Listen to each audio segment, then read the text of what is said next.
लेकिन मामला क्या है, जो आसुरी शक्तियां हैं, जो राष्ट्रविरोधी शक्तियां हैं, उनके लिए अब करो या मरो की स्थिति, या तो वो अब करेंगे कुछ या मरेंगे, ये पक्की बात है।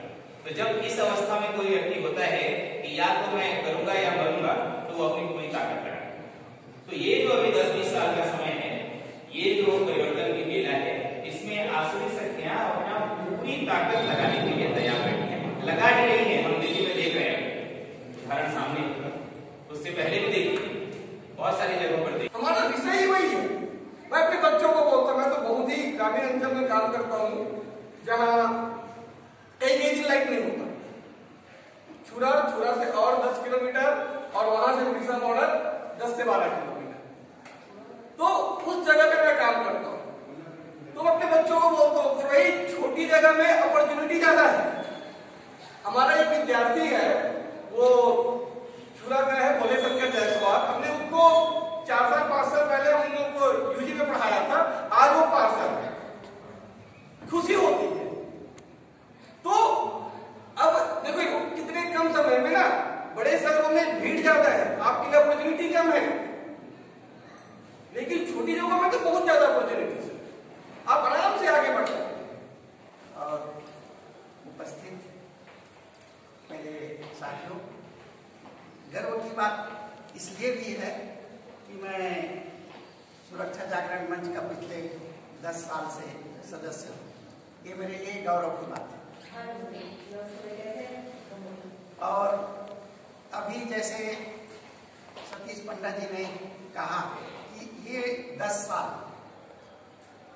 का जो समय है और संक्रमण का जो समय चल रहा है, ये अब हम महसूस कर रहे हैं। अब जहाँ तक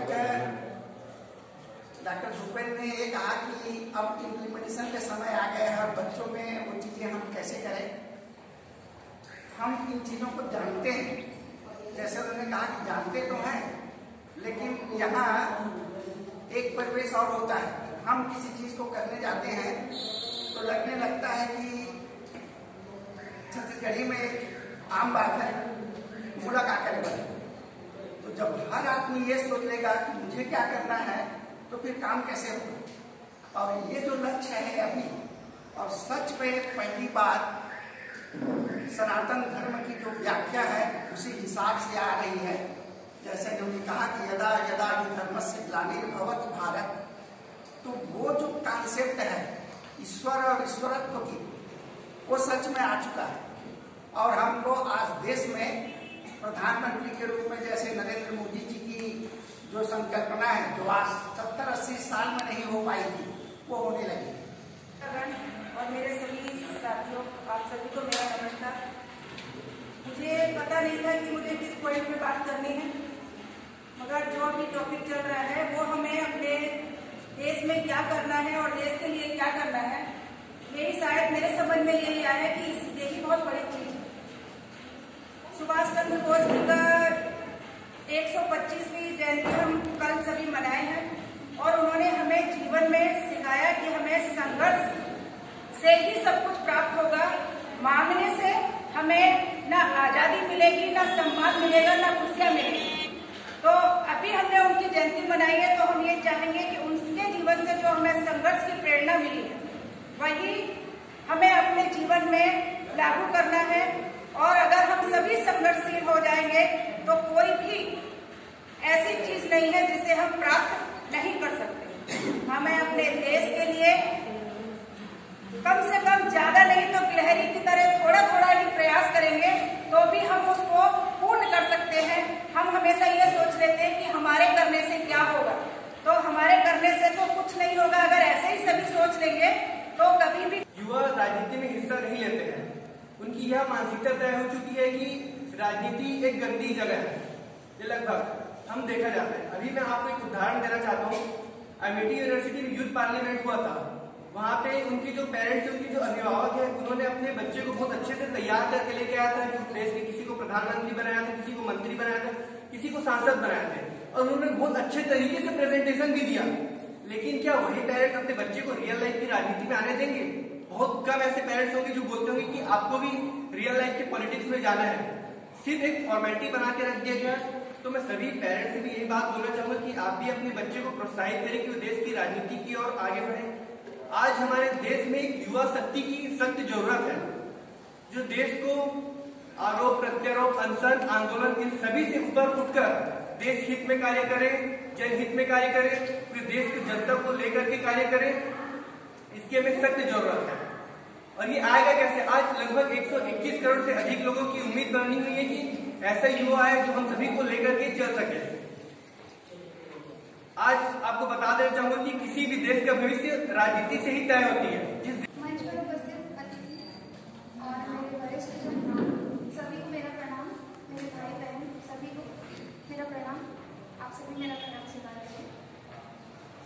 आज युवा में नेतृत्व इस टॉपिक पे चर्चा करने के लिए मुझे एक युवा नेत्री के रूप में यहाँ पे आमंत्रित किया गया, पर मैं स्वयं को एक कुशल नेतृत्वकर्ता आज तक नहीं मानती।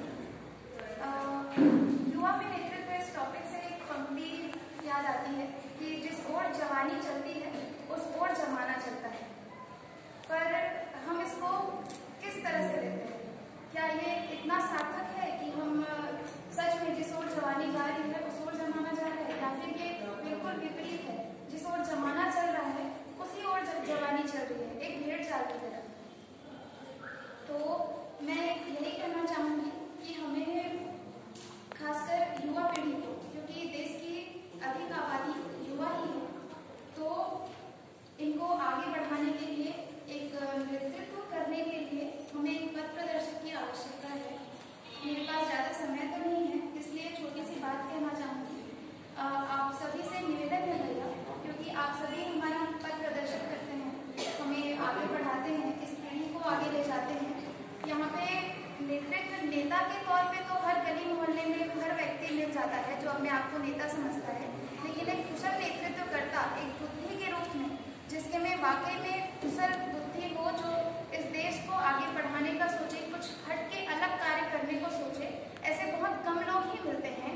आप सभी से मेरा निवेदन है कि हमें, मुझे और मेरी पीढ़ी के सभी लोग को ऐसे उंगली पकड़ के चलाने वाले लोगों की आवश्यकता नहीं है, ऐसे उंगली दिखा के मार्ग दिखाने वाले की आवश्यकता है। यही आग्रह है कि मुझे भी और हम सभी को एक कुशल नेत्री नेता बनाए और आप सब हमें ऐसे रास्ता दिखाएं। अतिथि सत्कार ना हो हर अरदास अधूरी है। आप सभी है वो फरिश्ते, आप सभी है वो फरिश्ते जिनके आने से हुई इस कार्यक्रम की आस पूरी है। अब मैं वर्णिका जी को बुलाना चाहती हूँ, आगे वो कुछ बोलेंगे। ऐसे आप सबके लिए मैं आभारी रहती हूँ कि सुंदर और तन्मयता के साथ जिस प्रकार से आप लोगों ने ये प्रबोधन सबका सुना, और विमर्श रखने का उद्देश्य यही था कि प्रत्येक वर्ग से एक व्यक्ति सामने आके अपने वर्ग का विमर्श रखे, और सभी ने बखूबी इस जो पंक्ति है या जो इस विचार था, इसको बहुत सुंदरता के साथ निभाया। अब केवल एक ही बात कहूंगी कि अभी हमारी अंजना ने एक बहुत सुंदर बात कही कि प्रत्येक गली मोहल्ले में, प्रत्येक क्षेत्र कभी उच्च या निम्न नहीं होता है, हमारा दृष्टिकोण उसे उच्च या निम्न बनाता है। लेकिन प्रत्येक क्षेत्र में प्रत्येक व्यक्ति के भीतर नेतृत्व विद्यमान है। हर उस व्यक्ति में नेतृत्व विद्यमान है जिसमें कुछ कर गुजरने की क्षमता है, जिसमें निज से हटके सर्वत्र को सोचने की व्यापक सोच विराजती हो, जो अपना हित अंतिम में सोचता हो, समाज या राष्ट्र का हित प्रथम रखता हो, तो वो व्यक्ति नेतृत्व करने योग्य है और उसको बिल्कुल आगे आना चाहिए है। कुछ ऐसे भी व्यक्ति होते हैं जो अपनी बातों से, जो बहुत एजुकेशन तो ले लेते हैं, परंतु उनकी लेखन क्षमता अच्छी होती है, पर वो बातों से बहुत अधिक प्रभावित नहीं कर पाते, या शब्दों को एक के बाद एक नहीं रख पाते, परंतु ये गुण या दोष नहीं है। हर व्यक्ति इस संसार में अपने एक कृतित्व के साथ, एक मूल व्यक्तित्व के साथ जन्म लेता है। ऐसे ही आज कुछ लोगों को मैं आपके समक्ष एक एक करके लाना चाहूंगी, जिन्हें हर संभव फाउंडेशन, जिनकी ओर से पुष्पलता त्रिपाठी जी, खुशबू जी और रिया जी आई हुई हैं, तो वो उनको छोटा सा प्रयास इनके लिए होगा। जैसे कि हमारे बीच में है अविचल जी। अविचल जी खड़े होंगे अपने स्थान पे। एक जोरदार ताली इनके लिए। अविचल जी के विषय में बताना चाहूंगी। ये गुपचुप का एक मतलब टेंट जैसा एक रेडी लगाते हैं जिसपे ये गुपचुप बेचते हैं। अब गुपचुप तो रायपुर में बहुत सारे लोग बेचते हैं, पर क्या हमने कभी वो ऐश्वर्या राय का एक विज्ञापन आता है ना लॉरियल का कि 2 कदम चलो और फिर रुक के सोचो, क्या हम रुक के सोच पाते हैं ऐसे व्यक्तित्व के विषय में? ये गुपचुप बेचते हुए अपनी संवाद शैली से कई लोगों के 200 लोगों की भीड़ एनी टाइम दिखती है। और अभी ये 2 ही लाइन बोलेंगे, पर हीरे को पहचानने के लिए यदि आप सेकंड भर का जौहरी वाला नजरिया रख लें तो आप पहचान जाएंगे कि ये व्यक्तित्व क्या है। मंचों पे सम्मान तो बहुत होता है और पुनरावृत्ति उन सभी की होती है जो ऑलरेडी महलों में विराजमान है। नेतृत्व नेताजी के जन्म दिवस पे ऐसे नेतृत्व को उभारने की जरूरत है। तो आज से आप सभी भी अपने फाउंडेशन से क्रमशः बुलाऊंगी। पहले पुष्पलता त्रिपाठी जी आ जाएं और डॉक्टर NP यादव सहयोग करें हमारे अतिथिगणों का, मुख्य वक्ताओं का। हमारे यहाँ अतिथि परंपरा नहीं है, मुख्य वक्तागण हैं, तो इनके साथ अविचल जी आए पुरस्कार।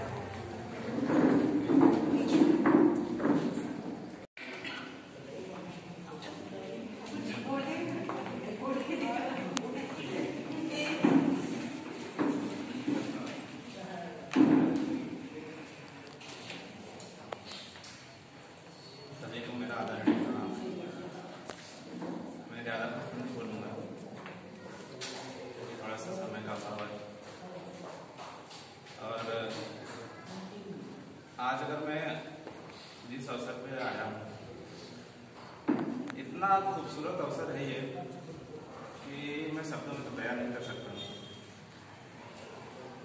क्योंकि अगर मैं बात करूँ नेता सुभाष चंद्र बोस जी की, अगर आप 2 मिनट इनकी स्टोरी सुनेंगे, ज्यादा नहीं, आप पढ़ के देखिए,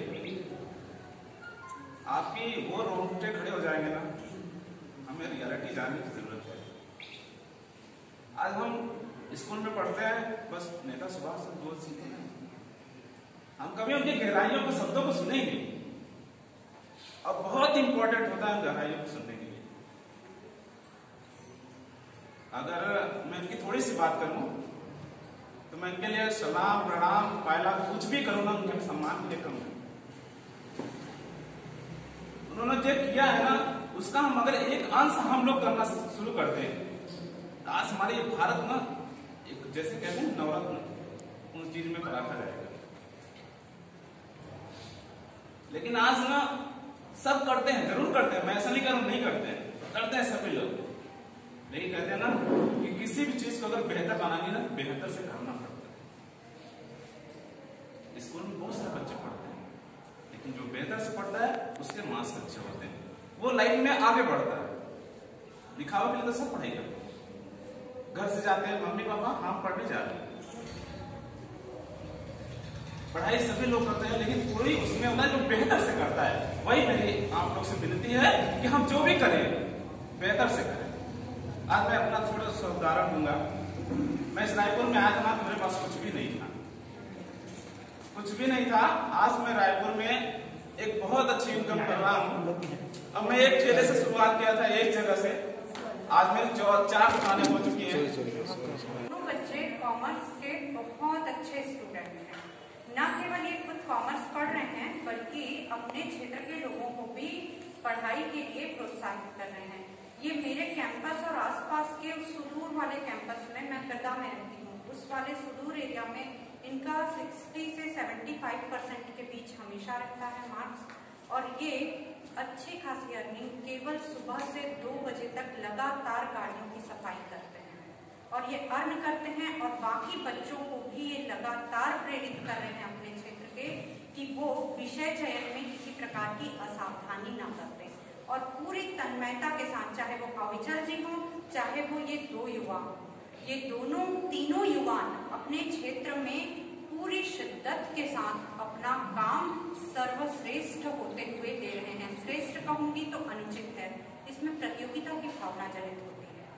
उत्तम कहना बहुत ही प्रायोगिक होगा, क्योंकि ये दोनों बच्चों को आज यदि एक दिन भी कैंपस में कोई नहीं देखता है तो इनके लिए पुकार होने लग जाती है। तो न केवल ये पढ़ाई के क्षेत्र में अच्छा कर रहे हैं, बल्कि कई लोगों को प्रेरित कर रहे हैं और पूरी निष्ठा के साथ अपना वो काम भी कर रहे हैं जो इनको तात्कालिक तौर पे रोजगार दे रहा है। एक है ओंकार यादव और दूसरा है नारायण यादव। ये कचना क्षेत्र में दोनों बच्चे बहुत प्रसिद्ध हैं।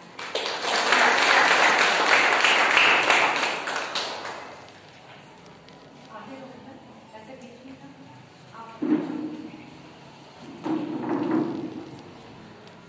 ऐसे दोनों इस तरह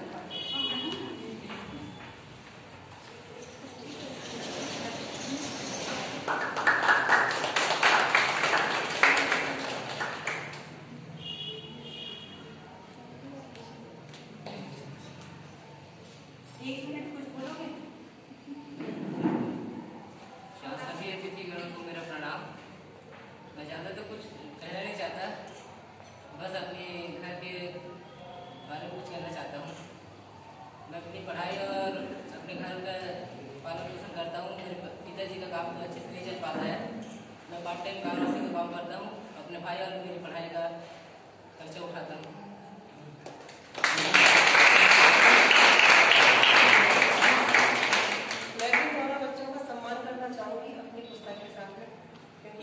कर रहे हैं सही में एक देश के लिए मिसाल बन सकते हैं और हम लोगों को प्रेरित भी करते हैं। ऐसे बच्चे हमको प्रेरणा लेनी भी चाहिए बच्चों से। बेटा ज़्यादा कुछ थोड़ा सम्मान तो होगा मैं नहीं कर पाऊंगी।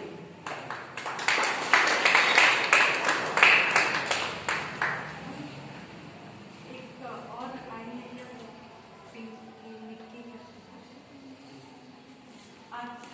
हमारे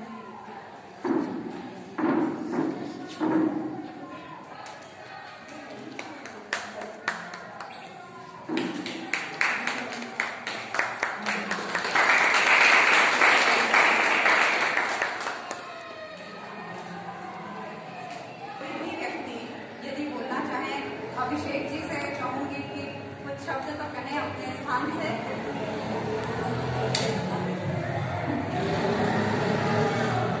नमस्कार। नेताजी सुभाष चंद्र बोस से जो हमें अभी तक शिक्षा मिली है, मेरा एक ही मानना है, हम लोग जब वो आजाद हिंद फौज को हमेशा समेट के चलते थे ना, जो भी काम करें हम लोग पूरा टीम वर्क के साथ करें। मैं करता हूँ वाला प्रश्न चिन्ह छोड़ दें, टीम को साथ लेके चले और पूरी टीम के साथ वर्क करें। इसीलिए आजाद हिंद फौज आज कुछ कर पाई है तो फौज कर पाई है, ना कि नेताजी कर पाए। इसलिए किसी भी पर्टिकुलर पर्सन को मैं शब्द ना यूज करके हम शब्द का यूज करते तो सभी को आगे बढ़ाना चाहिए। और टीम लीडर वो होता है जो पीछे खड़ा होकर दिशा निर्देश दे कि आप लोग चलो और मैं साथ में हूँ आपके। मैम का वक्तव्य मेरे को बहुत अच्छा लगा। विद्यार्थी परिषद से है, मैं आज तक कभी मिला नहीं, जाना नहीं, लेकिन बहुत अच्छा लगा बातें सुनकर। और सभी मैंने अतिथियों को भी सुना और बहुत अच्छा लगा। नमस्कार आप सभी। और अपने अपने समाज या राष्ट्र के नेतृत्व करता या राजनीतिक वेताओं से कहते हैं कि हमें मौका नहीं मिला, हमने इतना एजुकेशन दे दिया। एक ऐसे लक्ष्य नेताओं की आपको जो अपने जगह पे खड़े हो जाएगा, जिसने पीरियड में जब हम सभी अपने अपने घरों में बैठे हुए थे, तो इसने न केवल अपने बल्कि समाज के लिए भी नए आयाम स्थापित किए। इसने कोविड के दौरान एक ऐसे रोबोट का आविष्कार किया जो कोविड पेशेंट को फूड या अन्य सामग्री का सप्लाई कर सकते थे। पूरे कोविड के दौर में इसने भाग भाग के पूरे राष्ट्र में घूम के अपनी तकनीकी शिक्षा का प्रयोग किया और आज वो गवर्नर से भी पुरस्कृत हुआ है। आदित्य गोगावले। वाकई आज आप सभी नेतृत्व करता है और ईश्वर से अभिलाषा है कि सभी के हृदय में नेतृत्व की जोत जगे और उसके उपरांत भी वो कक्ष से बाहर निकले। तो आप सभी का धन्यवाद सतीश जी, मित्र जी और आप सभी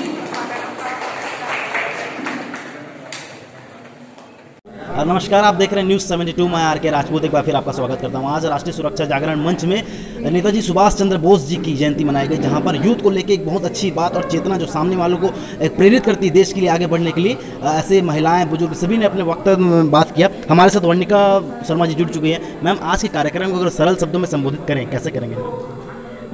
नेताजी के जन्म दिवस पे नेतृत्व पल्लवित करना यानी नेतृत्व उत्पत्ति करना, और सभी लोग जागरूक हो जाएं कि नेताजी वास्तविक में क्या चाहते थे, उनके विचार क्या थे। कुछ भी हिस्सा यदि आज के इस कार्यक्रम से हम आत्मसात करके आगे बढ़ें और कुछ अनदेखे क्षेत्रों में भी, कुछ अनछुए क्षेत्रों में भी पहुँचें और वहाँ पे से यदि हम नेतृत्व उत्पत्ति करने में सक्षम हो पाते हैं तो आज ये उनके जन्म दिवस पे लिया गया एक सार्थक प्रण साबित होगा।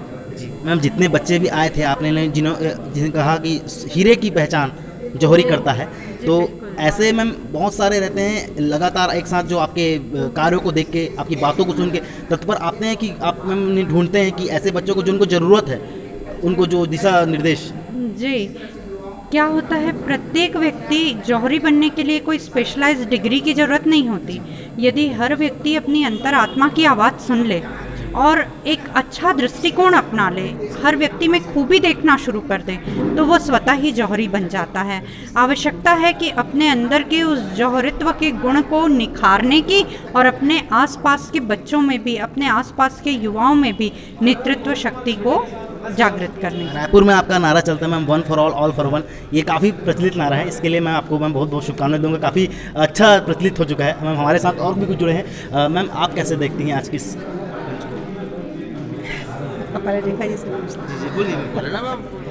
मैं, हाँ, इनका जो वर्णिका जी का कहना है ये सही है। नेतृत्व की कमी तो है वास्तव में, क्योंकि वही जो भैया बोले थे कि बच्चे को राजनीति में नहीं आने देना चाहते हैं, क्योंकि राजनीति को लोग वाकई बहुत ज़्यादा गंदा कर रहे हैं। तो और अब मेरे से भी कोई पूछेगा तो मेरे को भी एक बार सोचना पड़ेगा कि मेरा बेटा राजनीति में जाए या ना जाए, वो क्या चाहता है। कुछ तो बच्चों पर भी डिपेंड होता है ना कि वो क्या चाहते हैं एक्चुअली। वैसे मैं भी ABVP की छात्र नेता रह चुकी हूँ अपने जन्म में, ग्वालियर से थी, तो मैं बहुत एक्टिव रही हूँ इस क्षेत्र में, इसलिए मैं वर्णिका जी से जुड़ी, क्योंकि मेरे को राजनीति पसंद है।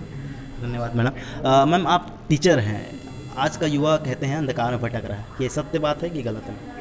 नहीं, कुछ हद तक ये सत्य बात है, क्योंकि उन्हें थोड़ा सा अड़ोस पड़ोस से या परिवार से वो मार्गदर्शन नहीं मिल पाता जिसकी हमें ज़रूरत है। परिवार इतना व्यस्त हो गया है कि बच्चों को सिर्फ कॉलेज भेजना और उनकी आवश्यकताओं को पूरा करना ही अपनी जिम्मेदारी समझने लगा है। इस जिम्मेदारी से हट के वो ये भी देखे कि बच्चे को अगर हमने पैसे दिए या कॉलेज वो गया है और वहाँ पर उसने क्या किया है, उसकी एक्टिविटीज़ को वो आकर उनके साथ बैठे और शेयर करें, उनको समझें, तो उसे बाहर भटकने की ज़रूरत नहीं पड़ेगी।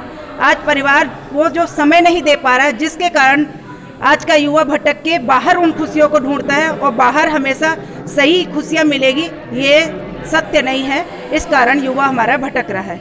इसमें शायद हम सोचते हैं हम बड़ों की भी थोड़ी गलतियां हैं, सिर्फ हम बड़ों युवा को ही दोष दे देते हैं कि खाली उन्हीं के कारण ये हो रहा है। इसमें हमको भी पहल करनी पड़ेगी और अपने युवाओं को, अपने परिवार को बचाना पड़ेगा। बहुत बहुत धन्यवाद मैम, आप सभी ने अपने समय दिया। तब तक के लिए देखते रहिए न्यूज़ 72। मैं आर के राजपूत, कैमरामैन गोविंद के साथ, रायपुर।